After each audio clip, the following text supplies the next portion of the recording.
High friends, welcome back to my shorts video. আজকের দিনটা হলো রবিবার মানেই হচ্ছে নতুন কিছু ট্রাই করার দিন। তো চলে এসেছি বাটাম মাশরুম নিয়ে। তো বাটাম মাশরুমগুলো ভালো করে গরম জলে ওয়াশ করে ধুইয়ে সেটাকে পিস করে কেটে তাতে নুন, গোলমরিচের গুঁড়ো আর কর্নফ্লাওয়ার মাখিয়ে রেখে দেবো। তারপরে ফ্রাইং প্যানে কিছুটা বাটার গরম করতে দিয়ে দিলাম। বাটার গলে এলেই তাতে রসুন কুচি অ্যাড করব। তো এবার বলো কারা কারা মাশরুম খেতে পছন্দ করো আর কারা কারা মাশরুম খেতে পছন্দ করো না। যারা মাশরুম খেতে পছন্দ করো না তারা এরকমভাবে ট্রাই করতে পারো। চলো আমার রসুনটাকে ভালো করে লাল করে ভেজে নেবো।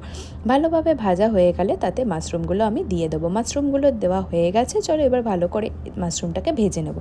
মাশরুমটাকে ভেজে আমি এটাকে ঢাকা দিয়ে দেবো। তো চলো ভালো করে মাশরুমটা আমি ভেজে নিলাম। এবার এটাকে ঢাকা দেবো। চলো ঢাকাটা খুলে দেখতেই পাচ্ছ যে অনেকটা সেদ্ধ হয়ে গেছে আর জল ছেড়ে এসছে। তো এবার চলো এতে কিছুটা স্বাদ মতো পরিমাণ মতো আমি নুন আর গোলমরিচ দিয়ে দেবো আর ভালো করে হাই ফ্লেম করে ভালো করে ভেজে নেব। তো আমার এটা রেডি হয়ে গেছে। তো কেমন লাগলো ভিডিওটা অবশ্যই কমেন্টসে জানাবে। এবারে গরম গরম সার্ভ করা যাক।